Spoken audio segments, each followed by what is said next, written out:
नमस्ते सबैलाई, फेरि पनि स्वागत छ सजिलो किचन च्यानलको अर्को एउटा भिडियोमा। यसपालि हामी लेयर्स कुखुराको झोलवाला मासु बनाउने छौँ, जुन चिसो समयमा मजाको ज्यान ताताउनलाई मद्दत गर्छ। जसको लागि चाहिँ लेयर्स कुखुराको मासु काटेर राखेको छु। एउटा भाँडामा तोरीको तेललाई राखिदिने। तेल तातिएपछि सुकेको खुर्सानी, तेजपात, सिङ्गो जिरा अनि प्याजलाई राखिदिने। अब राम्रोसँग मिलाएर यसलाई चलाइदिने। प्याज हल्का फ्राई होस्। यसपछि यसमा अलिकति सौँफलाई राखिदिने। सौँफ राख्दाखेरिमा झोलमा अझै तातो बनाउनलाई चिसो समयको लागि एकदमै बेस्ट हुन्छ। अनि अब चाहिँ लेयर्स कुखुराको मासुलाई राखिदिने। अब यसलाई राम्रोसँग मिलाएर चलाइदिने।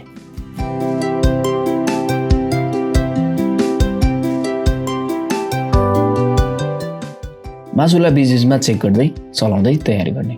जबसम्म राम्रोसँग यो मासु भुटिँदैन तबसम्म हामी मासुलाई मजाले फ्राई गर्दै तयार गर्छौँ। लेयर्स कुखुराको मासु पनि एकदमै मिठो हुन्छ, सारो हुन्छ, तर झोल चाहिँ एकदमै दामी हुने गर्दछ। यसरी मासु चाहिँ हल्का रातो हुन थालेको छ। अब यतिको मासु भएपछि यसमा अलिकति अदुवा र लसुनलाई यसरी राखेर चलाइदिने। यसरी गर्दाखेरिमा अदुवा लसुन राख्ने बित्तिकै एकदमै मजाको बास्ना आउन थालिसकेको छ। थोरै अब बेसार, धुलो खुर्सानी, जिरा र धनियाँको धुलो, अलिकति स्वाद अनुसारको नुन अब राखेर राम्रोसँग मिलाएर चलाइदिने। मसला राख्दाखेरि चाहिँ आगोको तापक्रम अलिकति कम गर्ने, ताकि हाम्रो मसला नडढोस्। र यसरी चलाउँदै मैले तयार पनि गर्दै रहेँ।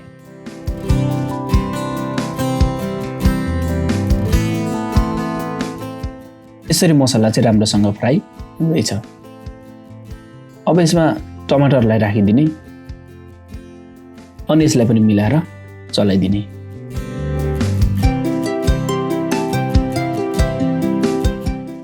अब टमाटरलाई मजाले छोपेर गल्नेसम्म पकाउँदै तयार गर्ने। टमाटर पनि यसरी अब हल्का गल्न थालेको छ अनि चलाउँदै तयार गर्ने। यतिको भएपछि अलिकति यसमा पानीलाई राखिदिने। हामी एकैचोटि यसमा पानी राख्दैनौँ।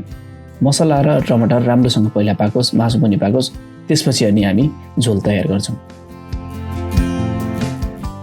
फेरि पनि यसलाई छोपेर पकाउने। लेयर्स कुखुराको मासु अलि सारो हुन्छ, त्यही भएर छोप्दै मजाले यसलाई पकाउनुपर्छ।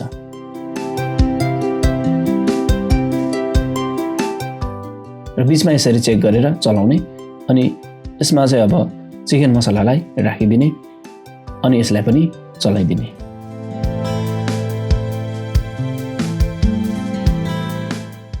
अब थोरै अब पानी राखिदिने। कतिको झोल मनपर्छ त्यो अनुसार अब झोल राखेर चलाउने। र यसरी यसलाई पनि अब छोपेर राम्रोसँग उमालिदिने। अब यो झोल हाम्रो बोइल हुन थालेको छ अनि निकालेर अब यसलाई सबैतिर मिलाएर चलाइदिनुपर्छ। यसरी गर्दाखेरिमा लेयर्स कुखुराको मासु अति नै छिट्टोलाई पाक्नलाई पनि मद्दत गर्छ। र यसरी अझै पनि छोप्दै पकाउने अनि निकालिदिने। अब मासु राम्रोसँग अब यसरी पाक्न थाल्यो भनेर हामीलाई थाहा भइसकेपछि चाहिँ अब चाहिँ यसमा गरम मसलालाई राखिदिनुपर्छ। गरम मसला मैले खलमा कुटेर अनि यसमा राखिदिएको। अनि यसले गर्दाखेरि जाडोमा अझै तातो हुनलाई मद्दत गर्छ। अनि यसरी मिलाएर चलाइदिने।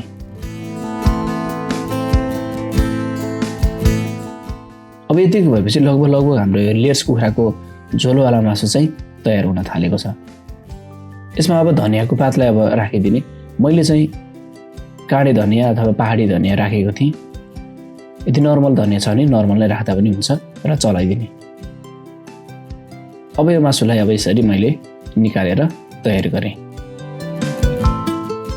अब यो मासुलाई एउटा बलमा मैले यसरी राखेँ अनि यसरी सर्भ गरिदिएँ।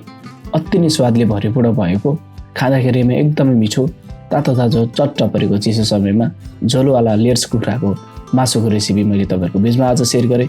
यदि आजको भिडियो मन पर्यो भने भिडियोलाई लाइक, सेयर, च्यानललाई सब्सक्राइब गर्नुहोस्। फेरि मिल्नेछौँ अर्को नयाँ र मिठो नेपाली रेसिपीहरूको साथमा। तबसम्मको लागि नमस्ते।